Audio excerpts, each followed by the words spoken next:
Hi, friends. Lauren here. Well, welcome. This week we talked to Jane Hardwicke Collings. She is a keeper of sacred knowledge from the matriarchy, and she teaches us that menopause corresponds to the autumn of our lives. So we are now harvesting what we've been cultivating, and we may need to confront and heal certain aspects of our lives. But most importantly, this phase of our life is about empowerment. And near the end, we learn how to be more in touch with the cycles of life and the moon cycles. I mean, I couldn't get enough of her. Just wait till you listen. And you can join Jane for her Autumn Woman Harvest Queen workshop in Tulum, Mexico on May 5th, or look for ongoing dates on her website. She always has workshops going on. Her website is janehardwickecollings.com. And don't forget, you can now watch us on Spotify or YouTube. And please share this podcast with a friend. Since you guys have been doing that, Age Like a Badass Mother has jumped into the top 10% of all podcasts. And I am, from the bottom of my heart, so sincerely grateful to each and every one of you. So thank you. Hi, friends. I'm Lauren Bernick, and I'm flipping the script about growing older. My guests have been influencers since before that was even a thing. Welcome to the Anti-Aging Podcast. Welcome to Age Like a Badass Mother. Jane Hardwicke Collings is a grandmother, former home birth midwife for 30 years, a teacher, writer, and a menstrual, childbirth, and menopause educator. She offers training programs on mother and daughter preparation for menstruation and workshops on the spiritual practice of menstruation and the sacred dimensions of pregnancy, birth, and menopause. Jane founded and runs the School of Shamanic Womancraft, an international women's mystery school, and she created the first holistic menstrual cycle charting app called Spinning Wheels. Please welcome Jane. Hello, Jane. Hello, Lauren. Thank you so much for inviting me here. I love the name of this podcast, Age Like a Badass Mother. Well, Fantastic. you are a badass mother and grandmother. And I think I say this a lot, so I'm sorry if I'm obnoxious, everyone, but I really am excited. I think I'm always excited about our guests because I book them. I wouldn't want to, have them on if I were not excited. And my friend sent me one of your stories on Instagram, and it's a story, so it's gone. Obviously, I don't remember exactly what it was, but I was so taken with it because it was something about aging and like how we are not allowed to age or something like that. And I was like, damn it, she's so right. And we have to have her on the podcast. What are women's mysteries? What's a woman's mysteries teacher and a shamanic craftswoman? What sounds so Mm. exciting. What Oh, is it? great. Okay. So, the Women's Mysteries is actually ancient knowledge, wisdom, rituals, and rites from the matriarchal cultures. So, before the patriarchy. So, way, way back. And they're all focused on a woman's experience of the menstrual cycle and our rites of passage of menarche, our first period, and every pregnancy and menopause. So it's often also called the blood mysteries. So basically, it's the feminine knowledge, wisdom, and power that has been lost to us in the patriarchy. So it's ancient stuff that we're remembering. And, when I teach this to women, it really is a remembering, especially also included in the women's mysteries, woven in through it are a lot of other things, including the wisdom of the cycles, which is like paramount information for every earthling. And it's information that has found a block to us. It's not taught anymore. It's because we live in a patriarchy, which is an ageist culture that values youth and beauty and 24/7 availability and instant gratification and achievement now. And so, with that, what happens is our culture does not honor the cycle.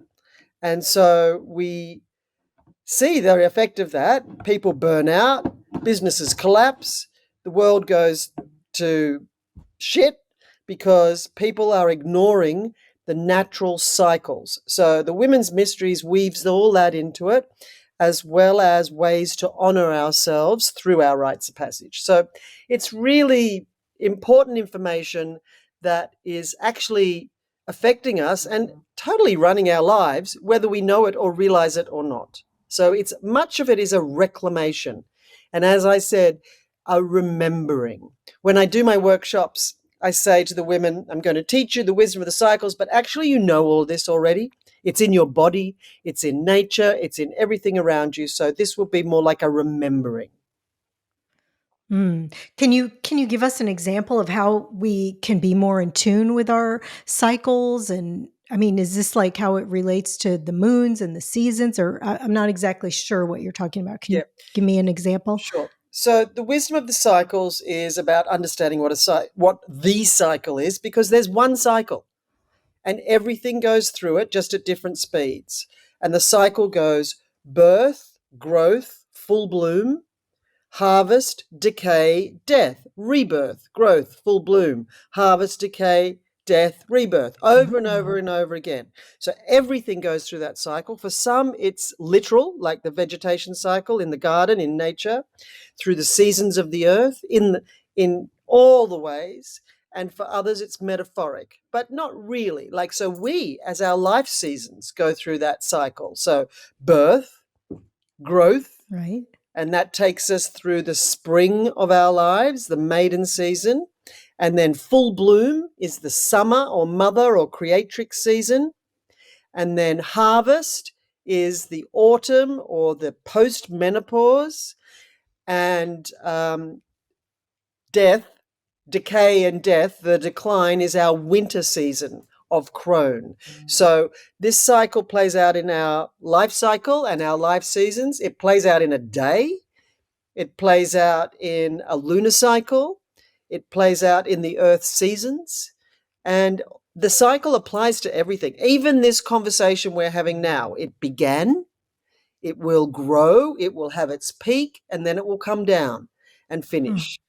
So it's just everything does this. But in our culture, we just want to keep going up. Every company has new growth plans, new growth every year. There is nothing in nature that's healthy that keeps growing. Ah. Oh my God, that's so much to digest. I don't even know what question I want to ask first. Um, Did that make sense? well, no, yeah, it makes total sense. Um, so, so like a postmenopausal season is the autumn. So that explains. I was going to ask about your retreat, the That was cool. autumn woman harvest queen, Yeah. and so. What are some things that you do on this retreat to honor this phase of our life? Well, What is this? yeah. Well, it's particularly post-menopause in the autumn season of our lives requires a lot of attention from us now, because it's been ignored in the past. It's been like you reach menopause and then it's kind of all over and all downhill and you're not even useful anymore. I'm exaggerating, but not much. Yeah. You know, there's a lot of there's a lot of wounding in our culture around menopause and aging for women. So in the Autumn Woman Harvest Queen workshop, so it's a one-day workshop, I talk about the cycles like I just did, but take a bit longer, obviously, and I draw the map of the wisdom of the cycles. And so in that Autumn Woman Harvest Queen workshop, which is about harnessing the transformational powers of menopause, what we learn about is menopause in context. So in the context of the cycle, which is kind of what we're talking about now, in the context of the culture, which, you don't have to look too far to see how menopause is now being seen as a hormonal deficiency and a disease that needs medical control, or else we're all going to have all these diseases and die and whatever. And we'll age. Menopause gets blamed for so many things, including aging. Like men age, they don't go through menopause. Aging Right. is part of the cycle. So this whole approach to menopause now is disregarding the cycle and staying with this patriarchal thing of keep going up and stay up. Don't come down. And down isn't bad and up isn't good. It's just the cycle. There's the ascent, the Mm. peak, and the descent. There's the nadir or the void where you start, and then you go up to the peak or the zenith, and then you come down or wane or descent back down to the nadir again. It's everything goes like this, everything. So back to menopause, that workshop, like all rites of passage, but menopause is actually the final one in the blood mysteries or the men's or the women's mysteries. It's a rebirth. It's a time of massive transformation, like starting your periods are, and like having a baby or being pregnant is. Like massive transformation. And as a midwife, I didn't think there could possibly be anything more transformational than giving birth until I went through menopause. And, it is so powerful. And it is a birth. It's a labor and a birth that takes as long as it takes. And often it takes a decade to basically go through the process where the hormones of fertility and reproduction change to a new level, which is very similar to the pre-puberty level. And so then we get to menopause, and menopause, because it's into the autumn of our lives, is what autumn is. It's time, it's the harvest season. So the harvest is feedback.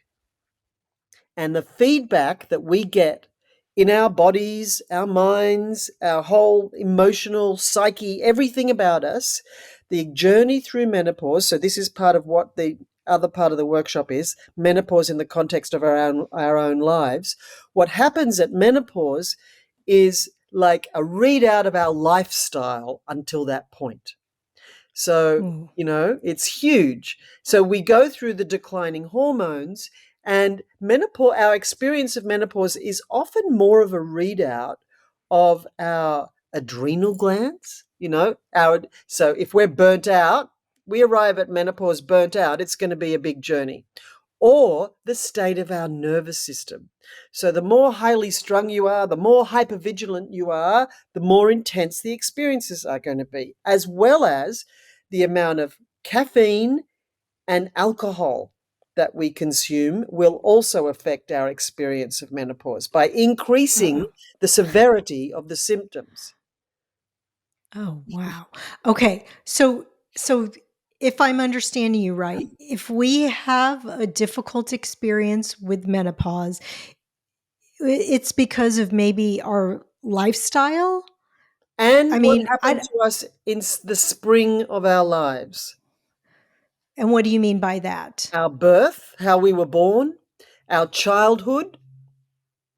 So all the things that happened in our childhood, as well as our birth, like most of the women going through menopause now, and just a little bit on the side, at the moment, menopause is a $16 billion industry. Oh, yeah. And in 2030, there are going to be 1.2 billion menopausal women. So it's a race to capture this market. Mhm. So we need to remember that that's going on as well. So back to the harvest, the feedback. So just think of the garden.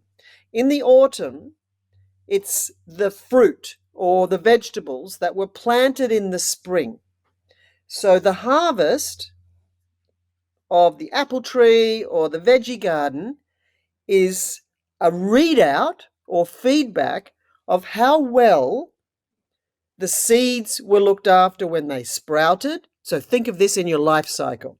So the sprouting of the seed, so that's like, our early childhood, and then how it grows to be a seedling, which is like our menarche experience when we're initiated into womanhood. And then it grows to be more of a plant, and it has deeper roots and more aerial bits. And then it starts to and blossom bud and blossom, and then create the flower and then the fruit.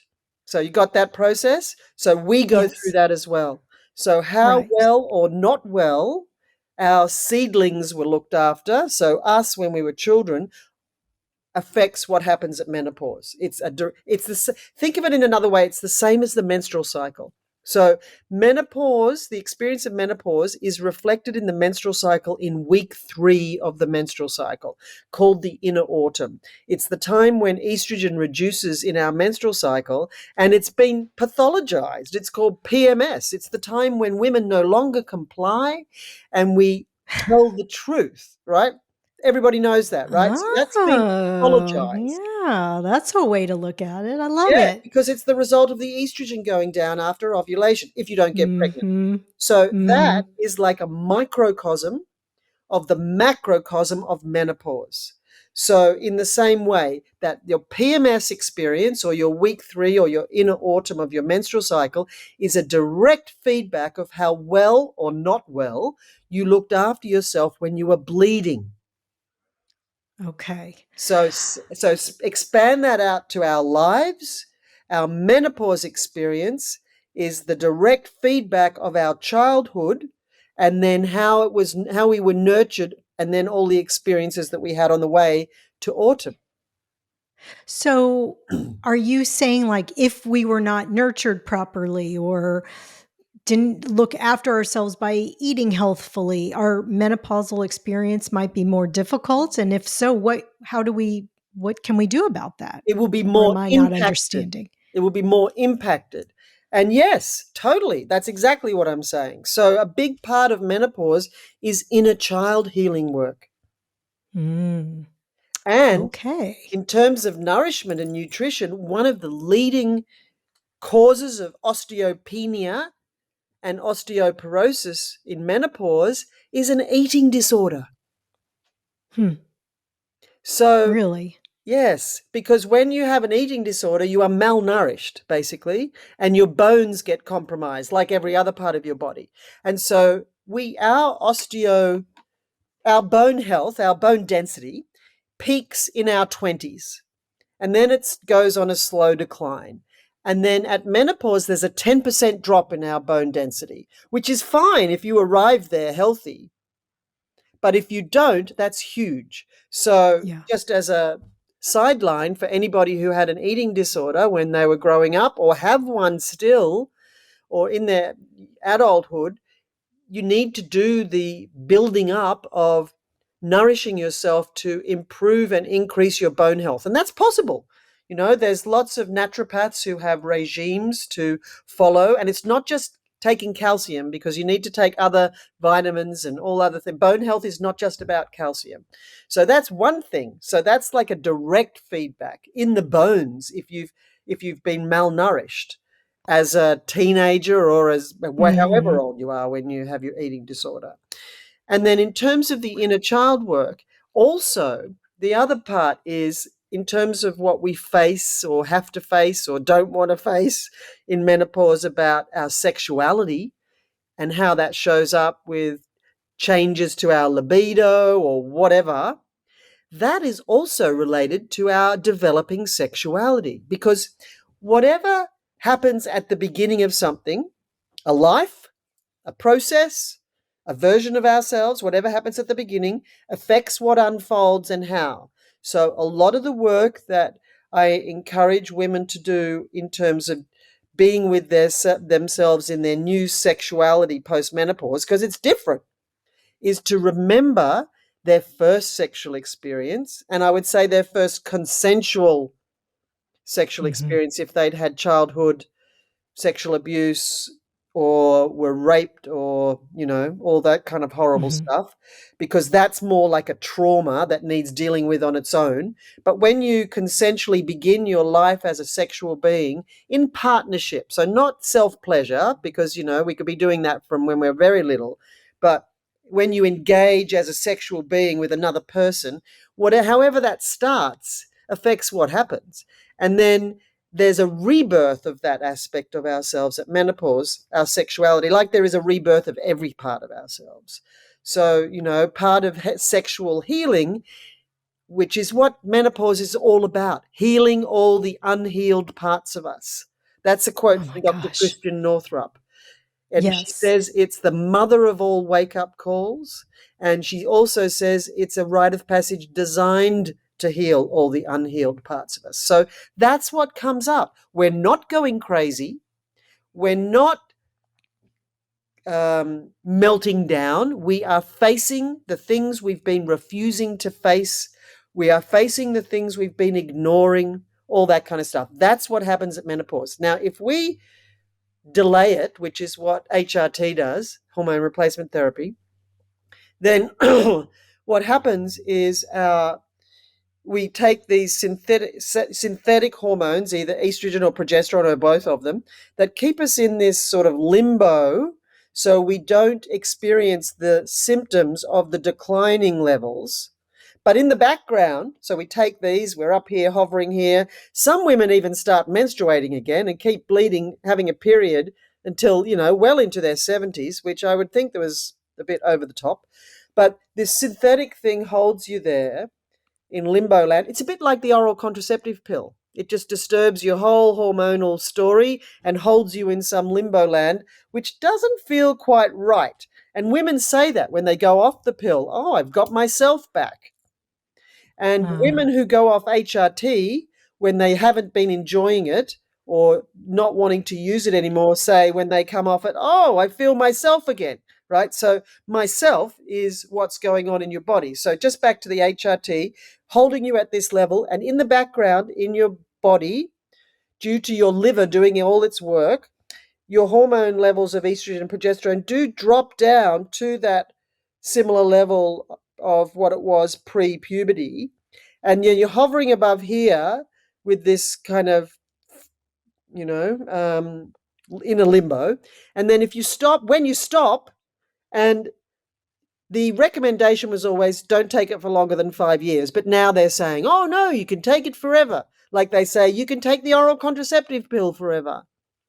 Like, I think, actually. yeah, we've had some guests on, like OBGYNs and so forth, who are saying that it's really and I research the people I bring on. I'm not just bringing on any old OBGYN.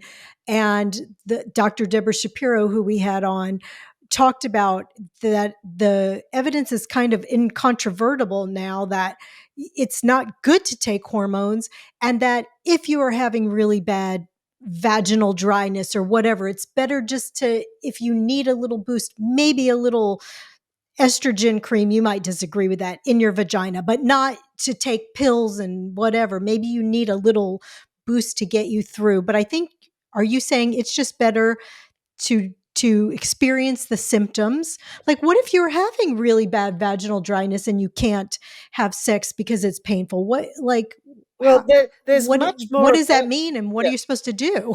there is much more available to us than hormone replacement therapy. It's a Such new as, invention. Well, I've just done a big post on Instagram with tips and tools for how to use menopause as a transformational experience. And vaginal dryness is one of the symptoms that I go through and describe and say what you can do. And I'm just opening the page here and I'll just read to you that yes, basically please. there are many things to do, natural remedies wise, like Such remember, as. well, so using eco-friendly vaginal moisturizers. Now, there are products like that now. Yes. So one thing we have to remember is that the vaginal wall is one of the most absorbent parts of our body. Yes. And so you must not put something in your vagina that you would not put in your mouth to eat. Right. Yes. So, Yes. That's all a good the, point. yes, all the, most of all the lubricants that you can buy have got a lot of crap in them. Preservatives and, other toxic substances. So if, imagine a woman who's eating well and exercising well and doing all the things, and she uses some toxic lubricant, that's not Right. what she would really want to be doing, I would think. So there Right. It are gets into your bloodstream. totally.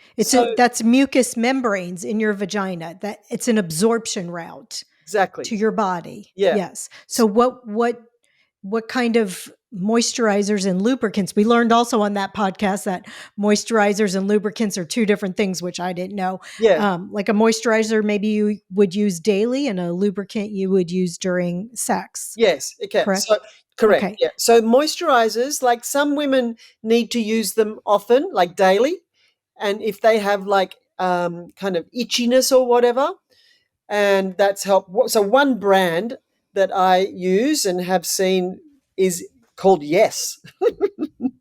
Okay. I'm Yep, putting, and yes. that's Let me put wonderful, that in and the I think that notes. comes from the States, but I'm not 100% Yes. sure. And I've seen it here. okay, Uh, so well, I've at that's least seen that. yeah, Okay. so that's a clean product, Okay. you know? What shouldn't it have in it? Well, Parabens or yeah, anything, any dyes and numbers, anything that's got a nut, that like on food. Look at it like you would look mhm. at food. That's Same good. thing, yeah. Okay. And then in terms of natural lubricants, coconut oil is a favorite for many. Okay. So those Mhm. kind of things, that the moisturizers can be helpful for sex as well, but you need to put it in a little while ahead. So it's not like a Okay. lubricant to use in the moment. It's not just a kind of a slippery barrier like a lubricant Okay. is, whereas a Yes. moisturizer plumps up the vaginal tissue. So, if you're going to have sex tonight, say, then you might want to put it in a little while before. A bit like we used to put diaphragms in, like get ready Oh before. God, I never use that. I never use that, but Yeah, I should have because I was on the pill, and I guess you're saying that that's I mean, looking back on it, I can really see now that that was probably not a good choice the to be on the pill. pill because it's Yeah, yeah. yeah. Do you know about the pill? Is that Well, you tell probably me. know this, but when you're on the pill, if you're heterosexual, which is presumably why you're on the pill, but not necessarily, girls get put on the pill for acne, for irregular Sure. periods. Like it's ridiculous. It's the one of the most highly prescribed medications. It's so famous. It's called the pill. The pill. Yeah, Right. and I haven't seen it, And but there's an awesome movie called The Sweetening of the Pill, The Business of Contraception, made by the women who also made the movie The Business of Being Born. So I suggest everybody watches that. It's about the oral contraceptive pill. But the big thing is, and I hope everybody knows this, that when you're on the pill, you are attracted to a different kind of man than you would be if you were not on the pill. what? Why is that? It's because you have high levels of estrogen, and it's like you are. The pill kind of makes you pseudo pregnant. It's a different sort of state of being. It's like the hormones make it like you're pregnant. And so when you're pregnant on the pill, you're attracted to a man that's more like family, who will nurture you and look after you. And when you're not on the pill, you are not attracted to that kind of man. You are attracted to a kind of man that has as different as possible genetic material to you, because that ensures the most likelihood of survival. So women Hmm. who are on the pill, who meet their mate, fall in love, want to make babies, the women go off the pill, and then all of a sudden they're like, "Oh my God, he doesn't smell right." And it's smell right in Oh, terms of they're not pheromones. attracted. Yeah. Oh, then they're And not then they think, attracted. "Oh, it's something wrong with me. I'm crazy." But, Oh, whoa. so I haven't That's seen, yeah, fascinating. I haven't seen any not experiments, research on what happens in terms of sexual attraction for women on hormone therapy post menopause, and even women who take testosterone around menopause. Like, I know what one woman who was taking testosterone during perimenopause because she was feeling um, tired and low libido, and took the testosterone, and she turned into a randy teenage version of herself. She was Right. wanting to That's have why sex, people do that. So, and if you're and in a then, long-term relationship and you're going through menopause and all of a sudden you're like a randy teenager and you're attracted to all of these younger men, how helpful is that? oh, I see what you're saying. Well, I mean, I feel like that's why people go on that because they've lost their libido. And so I know you're saying that we have to stop fighting the symptoms and ask what they're showing us, but what is that showing us if our libido has dropped, if our vagina's drying out, if we're angry, if we're, what is that What is that showing showing us? us? It's showing us we are transforming. We are going through menopause, and this is one of the experiences. And it will change. It's a process. Remember, the hormones are going like this until they get down Okay. to there. Up and Yeah, down yeah, until they get to a low there, level. yeah, And then, yeah. And so, in terms of vaginal dryness, I wanted to add another thing that's really helpful is nourishing ourselves on every level. It's using yoni steaming. Have you heard of that? I think I have, but can you tell us what that Yeah. is? So Yeah. Because I don't know exactly. it's a Yoni practice. It's kind steaming. of ancient too. The Australian Aboriginals, First Nations Australians, have done it. It's a process that many women do all around the world, and it's using this concept of the vagina being a really absorbent, tissue. So you Uh-huh. sit over, and there's all kinds of ways you can do this, but you sit over a steaming tea, sort of tea infusion of Okay. herbs that your vagina will, absorb, that increase the elasticity and the tissue health in the vagina. And it's wonderful. So there's all specific herbs for this, and also to drink the herbs. There's a whole wise woman way of dealing with menopause that's not about HRT. And I would Ooh, recommend, yeah, I would recommend where do you find this? yeah, the work of Susan Weed. So it's How not do you, how do Suzanne, you, it's Susan and like Weed. Sue, SUE? No, Susan Weed.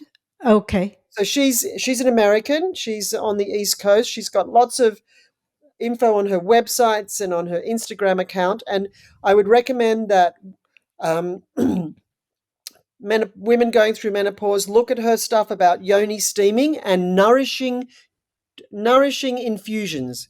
And then the other thing I wanted to say about the vaginal dryness is that it's part of a journey that is a sexual healing process. So it's not necessarily business as usual, which it's the same for everything to do with postmenopause. It's not business Mm. as usual. It's a whole new game, whole new story. So in terms of our sexuality and our libido, and this is the same for the answer of the question, why, we should stop fighting the symptoms of menopause and listen to them, that the story that's going on with our libido is not all of a sudden just about our libido going down. It's why and Right. how and what is that linked to? Because another thing that happens in menopause, in the healing part of it, is sexual healing. So going back to that first sexual experience and thinking, how did I start my life as a sexual being and how is that showing up now?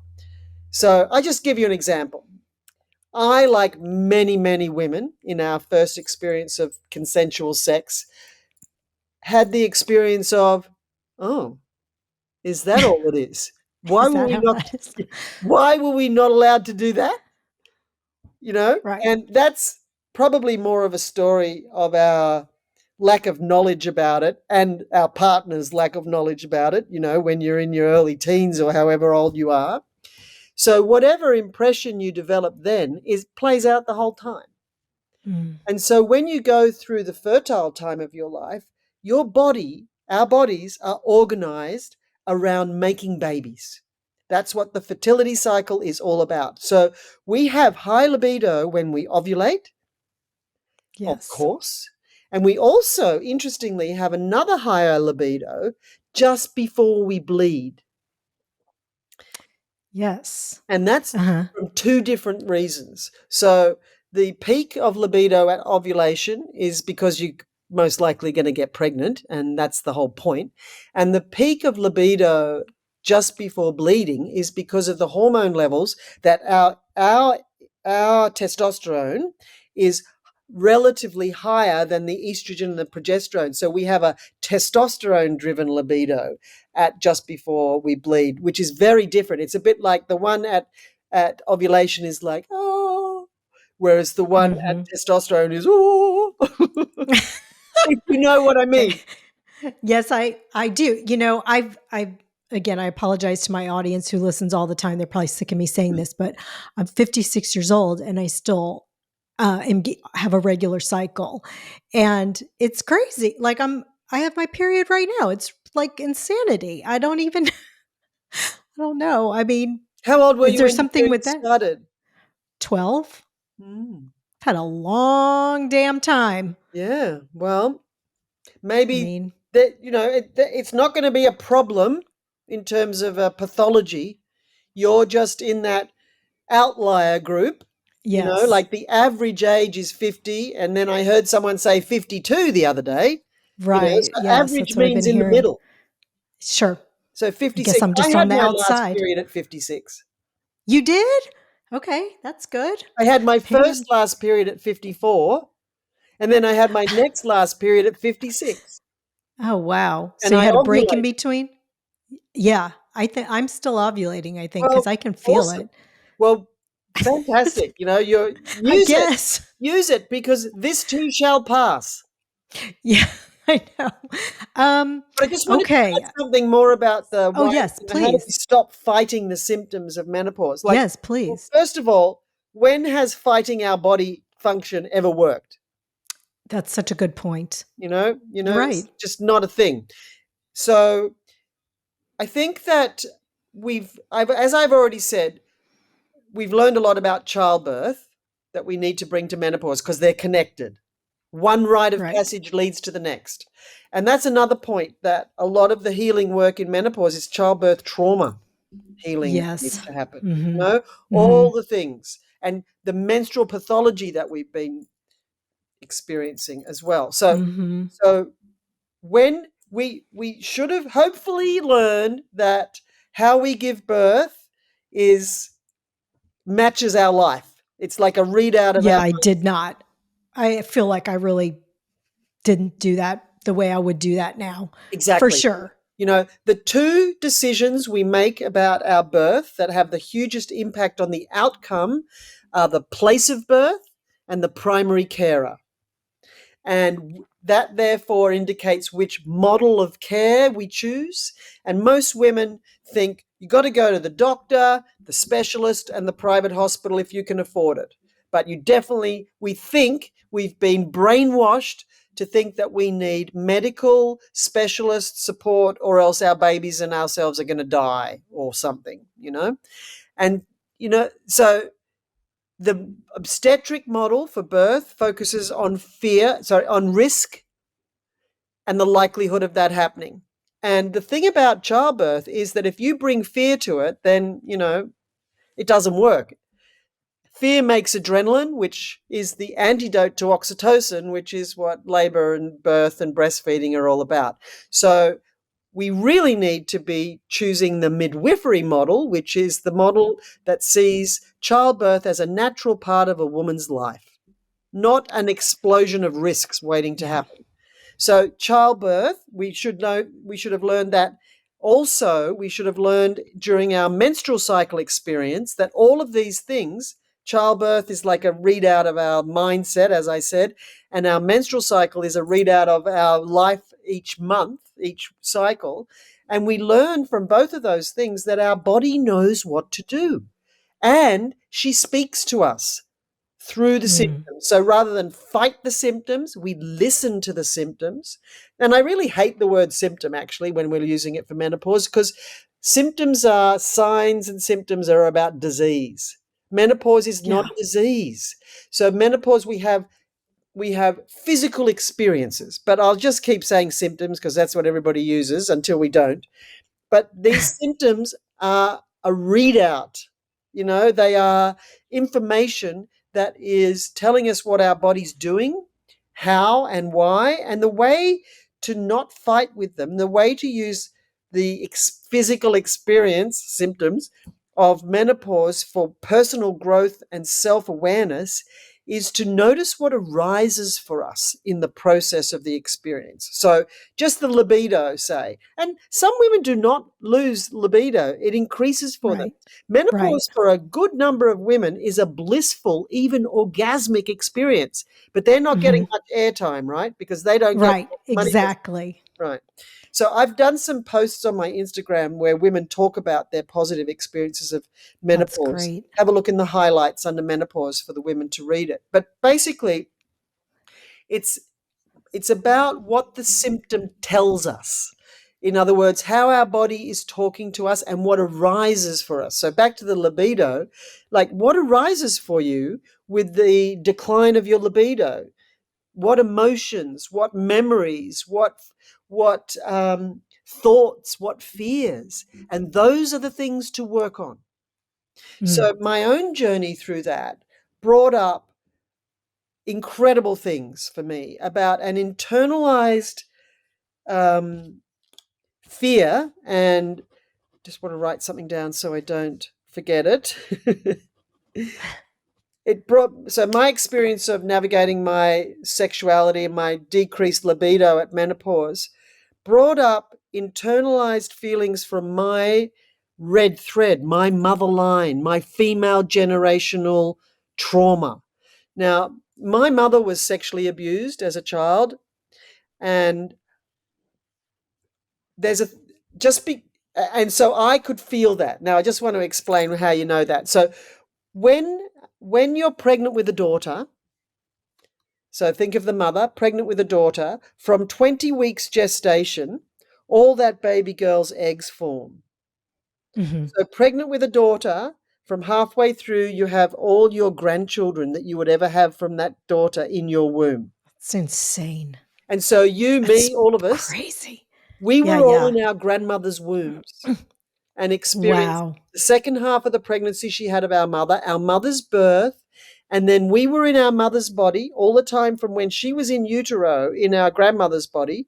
We were in her mother's body all the way until we were the egg that ripened, ovulated, was conceived, and then we gestated in our mother's womb and then we left her body. So that's a long Wow. time to be in our mother's body, picking up the energetics of what the story is, what the trauma and the wounds. So I was, as a premature egg, in my mother's body all the way through her sexual abuse, as were my siblings. And so energetically, that impacted us. And then I was raised by her, and she was raising me and my siblings from her experience of life, as you do. And so she was giving me, I didn't realize this at the time, obviously, I was a child and then a young adult. She was giving me mixed messages about pleasure and pain and consent and promiscuousness or Yeah. promiscuity and Uh-huh. not having sex. So it was all a bit confusing, but I didn't know it was confusing because I was just, you know, Right. being taught or learning from her, such that when this all came up for me, this libido decline and the journey of my sexual healing through menopause, was that that's what came up for me, that I was feeling really insecure and not sure about how to be sexually Mm. without the drive to make babies. Okay. So it was returning back to my pre puberty perceptions of sexuality that were based on the way my mother raised me as a survivor of sexual abuse. Does that make sense? Yeah. I see what you're saying, that, we really are being confrontation, basically. You have to confront the things that maybe you haven't dealt with before in this autumn of your life. It's making a lot of sense.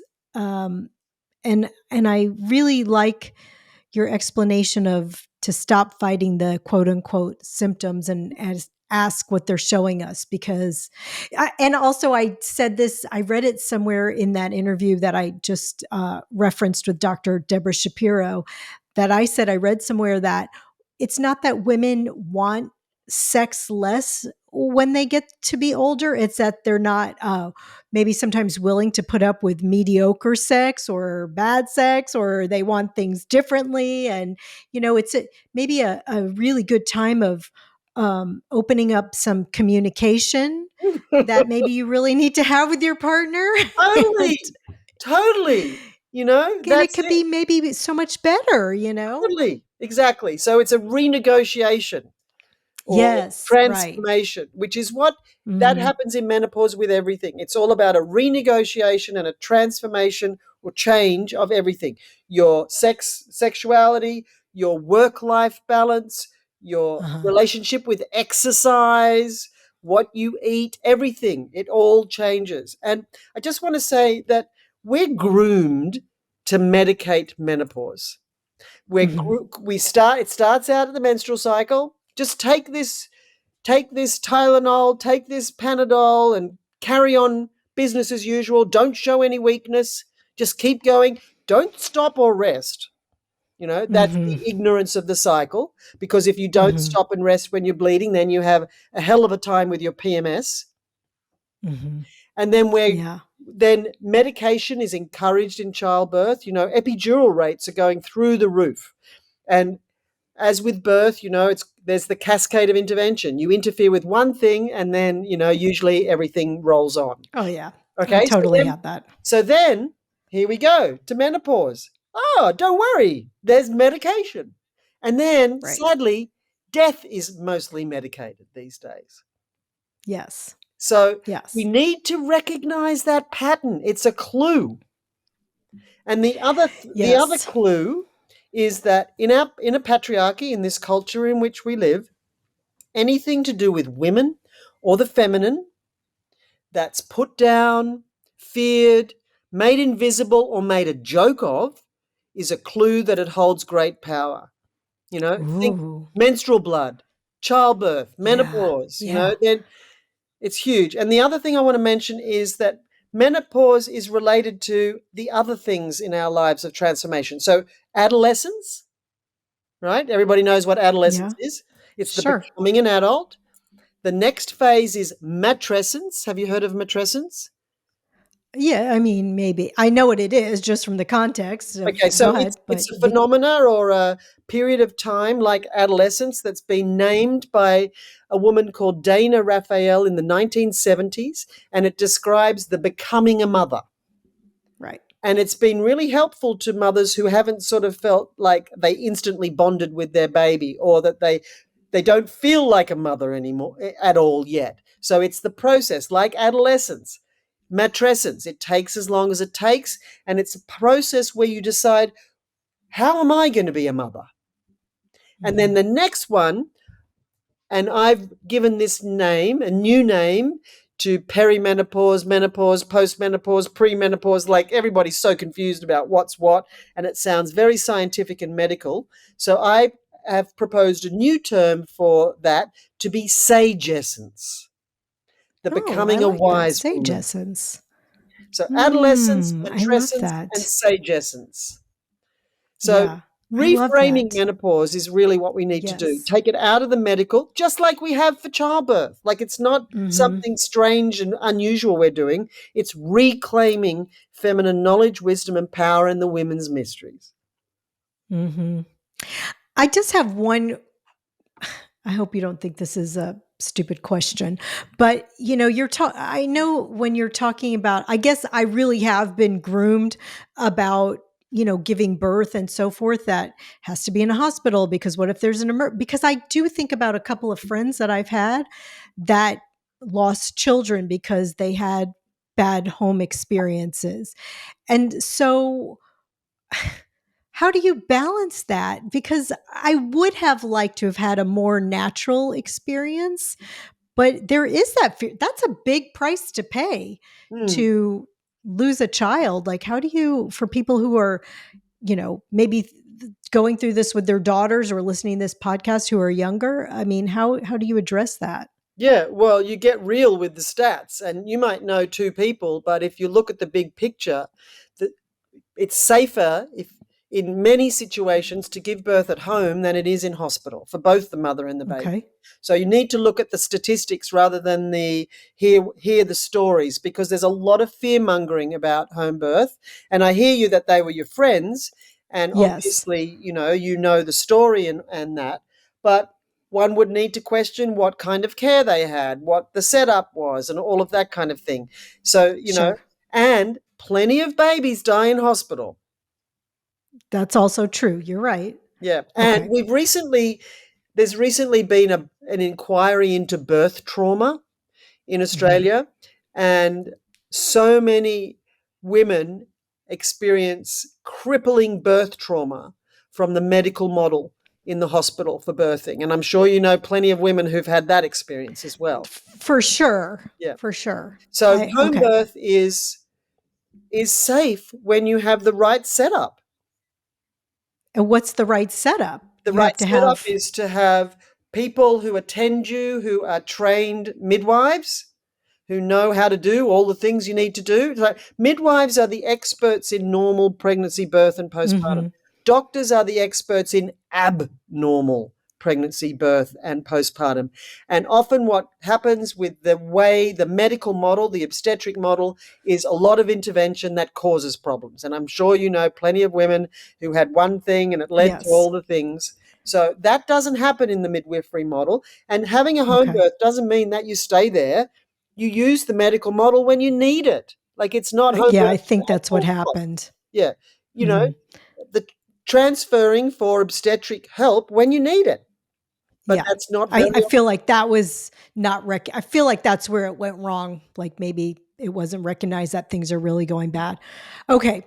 Back to menopause. What okay, so why is well, I want to talk about I don't know if I'm saying this right.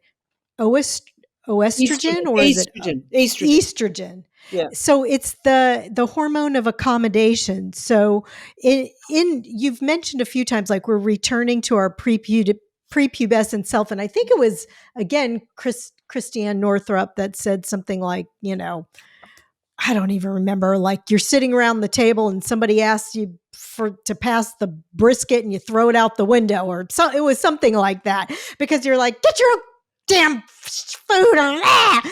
And I love that we are returning to our former selves and we're not so accommodating. And maybe is that why we're becoming wise at this age, or why it's sacred? Okay. Well, um, lots of questions there. Let me tell you about estrogen. So, at our first period, a veil of estrogen descends upon us. Wait, are you talking about estrogen? Because this is spelled Yes. OES. Okay, Yeah, so you're that's the saying non estrogen. American way of spelling it. Okay. So you're just talking about regular old estrogen. Okay, the way we pronounce it in the States. You Okay, say sorry, go ahead. estrogen, EST, in Australia and Right. England, and whoever isn't copying Americans, it's Okay, says. OE. Yeah, Okay, gotcha. All right, yeah, just making sure. yeah. So, So when our periods start, a veil of estrogen descends upon us. And estrogen is known as the hormone of accommodation and self-sacrifice. uh-huh. Yes. So what that looks like as a young girl, like a teenager, just started her periods, is that Yes. she changes the way she is. She wants to fit in. She wants to look like all the other Mhm. girls. She wants to do all the things. So she sacrifices Mhm. herself to accommodate what she wants to be with everybody else. Damn it. I And hate then, that. Yes. but they don't hate it. Right. It's the way it is. Okay, so Right. that's the first way we see estrogen affecting ourselves. So then, as we get older, we're just completely under the influence of estrogen, and how that looks is when it has a similar effect on us with our babies and also with our other things we've birthed. So whether it's a Mhm. career or a business or anything, and particularly with our babies, and with the veil of estrogen completely covering us, like, it's the dominant hormones, estrogen and progesterone. And progesterone is a mild sedative. And Hmm. the first thing that happens in menopause is progesterone goes down. So we are no longer mildly sedated. Now, we may not have Oh. realized we were sedated, but we definitely notice when we are no longer mildly sedated. Oh, that's why we're coming into our power. That's one of the ways. Yeah, we are no longer mildly sedated. But the estrogen, so with the estrogen in full force, the most common words are things like, whatever you want, honey, let's just do Yeah. what's right for the children. I know I Right. haven't eaten. You haven't. Oh, no, you run along. I'll clean up. I'll catch up, etc. Mhm. So then, about 5 years before your last period, and you never know when that's going to be, this veil, first of all, progesterone goes down, so you're no longer mildly sedated. Mhm. And then this veil begins to rise. And then the most uttered words are things like, how come I'm the only one who does anything around here? Okay, I see what's happening. Okay, yep. And then it's like, pick up your washing. I didn't pick it up yesterday and it was okay. Well, it's not okay today. You've changed. Yes, I've changed. Yes. Mhm. So that Damn can be straight. a shock to Okay. everybody, including ourselves, because it was okay yesterday. So if everybody knew that this was what happens, this veil of estrogen comes up, then we would know what it is instead of thinking we're crazy or something's wrong with it. 40 to 60% of divorces happen at menopause initiated by women. Oh. The veil goes up and they're like, oh my God, where am I? What am I doing here? Wow.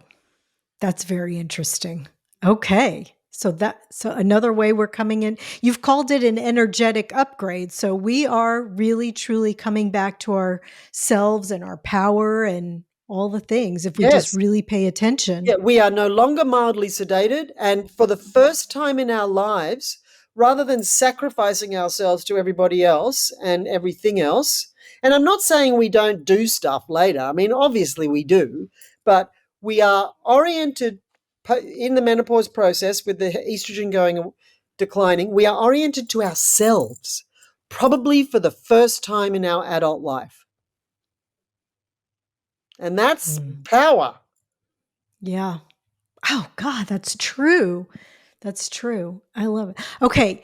How can we unpack our fears and our cultural baggage around our changing bodies and aging?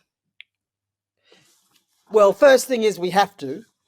So Right. it's not a choice because otherwise you're just going to become a, puppet and daughter of the patriarchy, upholding youth, beauty, and 24/7 availability. And that's not sustainable. So that's the most important thing to remember. That lifestyle, those beliefs are not sustainable with life unless you go on the hormones and the antidepressants and the anti-anxieties to mask all the symptoms. So, how we can unpack our fears and cultural baggage is by dismantling our internalized patriarchy.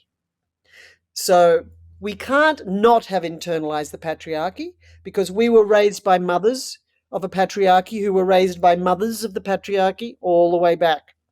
Now, the way to dismantle our internalized patriarchy is to notice what we are telling ourselves.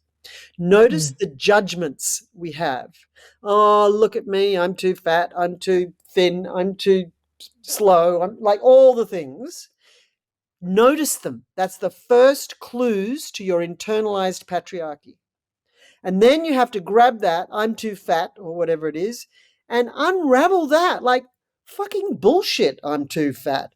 Like, what is fat? Why does that cancel me out? So you start to unravel the beliefs and the attitudes and fears that have been instilled in us is the way to do it, is to see the judgments. And the other way to do it is to look at our previous rites of passage and do the healing.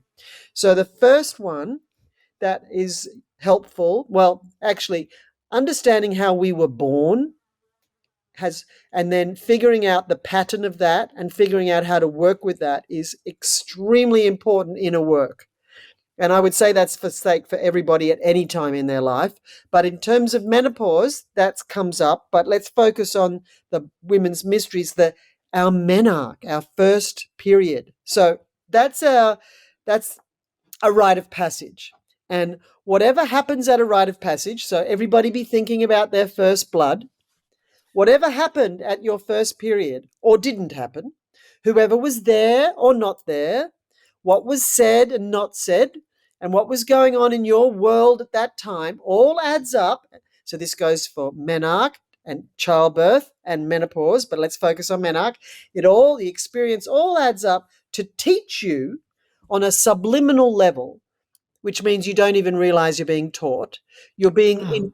enculturated, which is just a nice way of saying brainwashed, into learning how our culture values woman and therefore how we have to behave to be accepted as a woman in our culture. Now, Mm. I hope everybody's thinking, oh my God, what happened at my menarche? It was like, at worst, it was ignored, or even worse than that, it was, oh, welcome to the curse, or Mhm. whatever. And often, very often, our red thread or mother line, our female ancestral trauma plays out at our menarche because mothers usually initiate their daughters into womanhood at menarche in the way they were, unless they've had a grand awakening and don't want their daughters to have the same experience that they did. Then they need to do their own inner work to heal their menarche, and then they will, do something positive and empowering for their daughters at menarche. And also, the same goes for boys. Boys need to be Yeah. initiated into manhood by men, not women. And the thing about the rite of passage is that if you don't have a rite of passage, whatever happens is the rite of passage. Oh, that's So true. it enculturates us. Hang on, I just want to say one more thing about Go menarche. ahead. It's really important. It creates the beliefs and attitudes and fears that we hold about being a woman. And it creates culture on the inside by that, and on the outside because most women have the same experience. So everybody's got the same beliefs, attitudes, and fears about the menstrual cycle and their body and all of that. So by doing the inner work of healing our menarche, what we do is to recall the story, figure out what it taught you about being a woman, figure out the theme that it created that has played out all your life, and then come up with a new healed message for your inner maiden, because she never goes away. She is in the driver's seat most of the time, and most of the time in her most wounded form. And that's the one who shows up Mm. in menopause, the most wounded version of our inner child and Oh, our wow. inner young woman. So by healing our menarche and coming up with a new message for our inner maiden, it gives us, and then we have to tell ourselves that over and over and over again, but we Right. rewire our brain. We know we can do that now. We know about neuroplasticity, so we know we can tell ourselves a new story about what it means to be a woman, and that changes everything. And then, Oh, yeah. sadly, she who was initiated into womanhood at the altar of menarche is the woman that shows up to give birth, completely enculturated into how she's supposed to behave to be accepted as a woman. And basically, more than womanhood, what we are initiated into at menarche is menstrual shame. And Mm. menstrual shame leads to body shame. And body shame leads to low self esteem. And low self esteem leads to all manner of wounded behaviors, including eating disorders, self harm, and risky and dangerous sexual decision making. And menstrual shame leads to birth shame. And birth shame leads to menopause shame. It's the cycle of shame. And there's a wonderful research paper done by a PhD woman in Australia called Sharon Maloney on the effects of menstrual shame on childbirth. And, you can imagine the more menstrual shame, the more intervention in childbirth. And the less menstrual shame, the less intervention at childbirth and the less trauma. So, Yes. so A all lot of of that, things are coming clear. yeah, all of that is the prequel to menopause. Menopause is just not some random event. It's the results and accumulation of all of that. And the way we feel about aging and our changing bodies and all of that ties back to, I had totally forgotten this when you were talking about menarche. I my mother, she said this was like a Jewish thing, but I don't know if it was. But this is what her mother did to her. She said it was for good luck, and she slapped me. She's like, "If have you heard of that before?" Yeah, and so she slapped. She's like, "It's good luck if your cheek is red." And I was like, "She just slapped me." And then she told me why. It was like, I was like, "Why are you slapping me?" And I remember when and then, she talked to me nicely about it and blah, blah. But, which was ridiculous. So talk about some conflicting information. But I remember when my daughters got their periods, I was like, this is what my mother did to me, but I'm not going to slap you because I think that that's really wrong. And so Well done. I mean, at least I broke that cycle. And that was just ridiculous, but at least I didn't. I mean, I know my mother didn't mean any harm by it. It was what her mother did. And she thought it was Exactly. for That's good what I luck, which is mean. stupid. Yeah. That's But what I yeah. mean. Yeah. Unconsciously Hmm. passing on wounded behavior. Yeah. Interestingly, in cultures, and there's less and less of them these days, but in cultures that value elder women, they don't have any menopause symptoms. Oh, that's so interesting.